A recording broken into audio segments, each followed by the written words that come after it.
Okay. So what are we reading? We're going to read And Tango Makes Three.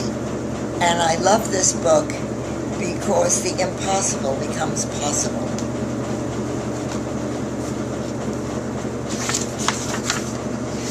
And Tango Makes Three.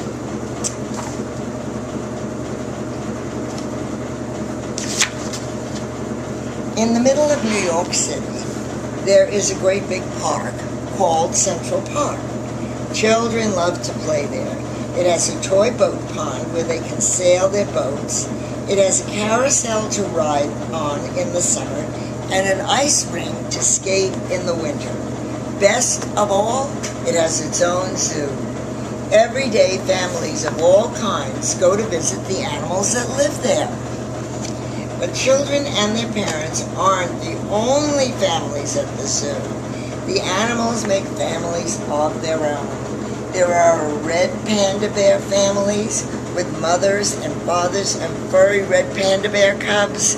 There are monkey dads and monkey moms raising noisy monkey babies. And there are toad families and toucan families and cotton-top tamarin families too. And in the penguin house, there are penguin families. Every year, at the very same time, the girl penguins start noticing the boy penguins, and the boy penguins start noticing the girls. When the right girl and the right boy find each other, they become a couple. Two penguins in the penguin house were a little bit different. One was named Roy and the other was named Silo. And Roy and Silo were both boys, but they did everything together. They bowed to each other and they walked together and they sang to each other and they swam together. Wherever Roy went, Silo went too. They didn't spend much time with the girl penguins and the girl penguins didn't spend much time with them. Instead, Roy and Silo wound their necks around each other. Their keeper, Mr. Gramsci, noticed the two penguins and thought to himself, they must be in love. Roy and Silo watched how the other penguins each made a home. So they built a nest of stones for themselves. And every night, Roy and Silo slept there together, just like the other penguin couples. And every morning, Roy and Silo woke up together, but one day Roy and Silo saw that the other couples could do something they could not. The mama penguin would lay an egg. She and the papa penguin would take turns keeping the egg warm until finally it would hatch. And then there would be a baby penguin. Roy and Silo had no egg to sit on and keep warm, and they had no baby chick to feed and cuddle and love. Their nest was nice, but it was a little empty. One day, Roy found something that looked like what the other penguins were hatching, and he brought it to the nest. It was only a rock, but Silo carefully sat on it and sat. And sat. While Silo got sleepy, he slept, and when Silo was done sleeping and sitting, he swam and Roy sat. Day after day, Silo and Roy sat on the rock, but nothing happened. Then Mr. Gramsci got an idea. He found an egg that needed to be cared for, and he brought it to Roy and Silo's nest. Whoa.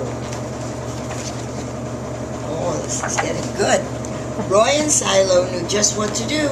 They moved the egg to the center of the nest, and every day they turned it, so each side stayed warm. And some days Roy sat while Silo went for food, and other days it was Silo's turn to take care of their egg. They sat in the morning and they sat at night. They sat through lunchtime and they sat through lunchtime and swim time and supper. They sat through everything because they were just staying on the egg. They sat at the beginning of the month and they sat at the end of the month, and they sat all of the days in between. Until one day they heard a sound coming from the inside of their egg. It said, Roy and Silo called that squawk, squawk.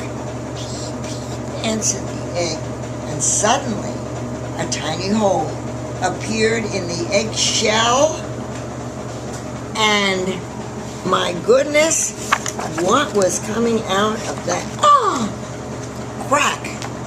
Out came their very own baby. She had fuzzy white feathers and a funny black beak. Now Roy and Silo were fathers. We'll call her Tango, Mr. Gramsci decided, because it takes two to make a tango. Roy and Silo taught Tango how to sing for them when she was hungry. They fed her food from their beaks. They snuggled her in their nest at night.